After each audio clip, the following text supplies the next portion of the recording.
जय जगन्नाथ, जय श्री राधा कृष्ण। भगवान की कथाएं आप निरंतर सुन रहे हैं और इसी क्रम में आश्विन मास कृष्ण पक्ष की इंदिरा एकादशी का महात्मा आप श्रवण करिए। बड़े प्रेम से भगवान कृष्ण युधिष्ठिर को कथा श्रवण करा रहे हैं और युधिष्ठिर बड़े भक्ति भाव के साथ इस कथा को श्रवण कर रहे हैं। युधिष्ठिर जी भगवान से पूछते, मधुसूदन कृपा करके मुझे ये बताइए कि आश्विन के कृष्ण पक्ष में कौन सी एकादशी होती है। भगवान श्री कृष्ण बोले, राजन आश्विन कृष्ण पक्ष में इंदिरा नाम की एकादशी होती है।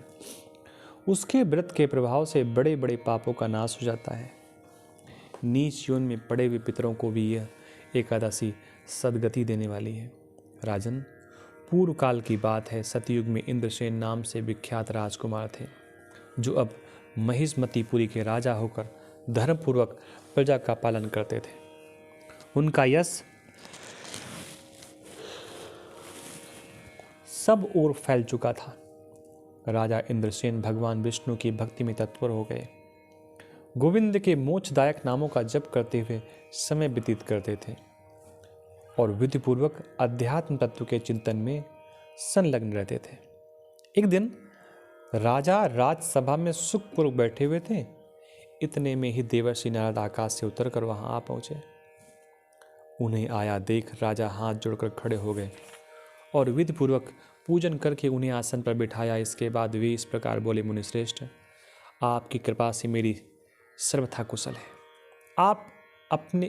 आज आपके दर्शन से मेरी संपूर्ण यज्ञ क्रियाएं सफल हो गईं। देवर्षि, अपने आगमन का कारण बताकर मुझ पर कृपा करें। नारद जी ने कहा, नृपश्रेष्ठ सुनो, मेरी बात तुम्हें आश्चर्य में डालने वाली है। मैं ब्रह्मलोक से यमलोक में आया, वहाँ एक श्रेष्ठ आसन पर बैठा और यमराज ने मेरी भक्तिपूर्वक पूजा की। उस समय यमराज की सभा में मैंने तुम्हारे पिता को भी देखा। वे व्रत भंग के दोष से वहाँ आए थे। राजन, उन्होंने तुम्हारे कहने के लिए एक संदेश दिया है, उसे सुनो। उन्होंने कहा, बेटा मुझे इंदिरा के व्रत का पुण्य देकर स्वर्ग में भेजो।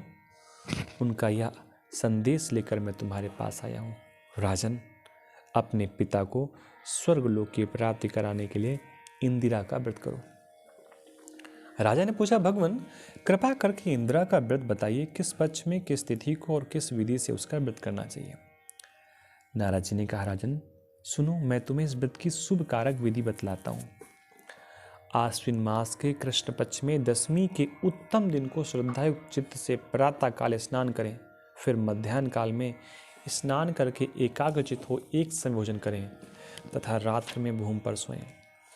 रात्रि के अंत में निर्मल प्रभात होने पर एकादशी के दिन दातून करके मुँह धोएं। उसके बाद भक्तिभाव से निम्नांकित मंत्र पढ़ते हुए उपवास का नियम ग्रहण करें। मंत्र अगर न पढ़ सकें तो भगवान गोविंद को ध्यान करें। ऐसे ध्यान करें, कमलनयन भगवान नारायण, आज मैं सब भोगों से अलग हूँ, निराहार रहकर कल भोजन करूँगा। अच्युत, आप मुझे शरण दें।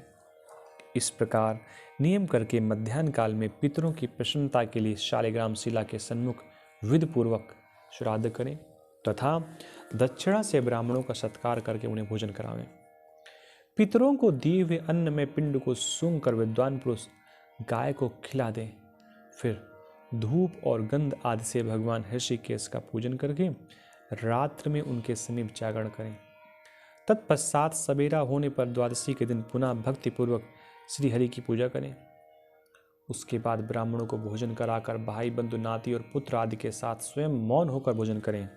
राजन, इस विधि से आलस रहित होकर तुम इंदिरा का व्रत करो। इससे तुम्हारे पितर भगवान विष्णु के वैकुंठ धाम में चले जाएंगे। भगवान श्री कृष्ण कहते हैं, राजन, राजा इंद्रसेन से ऐसा कहकर देवर्षि नारद अंतर्धान हो गए। राजा ने उनकी बताई हुई विधि से अंतःपुर की रानियों, पुत्रों, भृत्यों सहित उस उत्तम व्रत का अनुष्ठान किया। कुंती नंदन, व्रत पूर्ण होने पर आकाश से फूलों की वर्षा होने लगी। इंद्रसेन के पिता गरुड़ पर आरूढ़ होकर श्री विष्णुधाम को चले गए और राजा श्री इंद्रसेन भी अकंटक राज्य का उपभोग करके अपने पुत्र को राज्य पर बैठाकर स्वयं स्वर्गलोक को गए। इस प्रकार मैंने तुम्हारे सामने इंदिरा व्रत के महात्म का वर्णन किया है। इसको पढ़ने और सुनने से मनुष्य सब पापों से मुक्त हो जाता है। ऐसा भगवान कृष्ण धर्मराज युधिष्ठिर से कहते हैं। जैसे धर्मराज युधिष्ठिर के सभी प्रकार के कष्ट दूर हुए, निश्चित मानिए हम और आपके जीवन में भी किसी प्रकार के कष्ट होंगे, वो भी भगवान की कृपा से दूर होंगे। आप सब लोग बड़े प्रेम से बोलिए जय जगन्नाथ।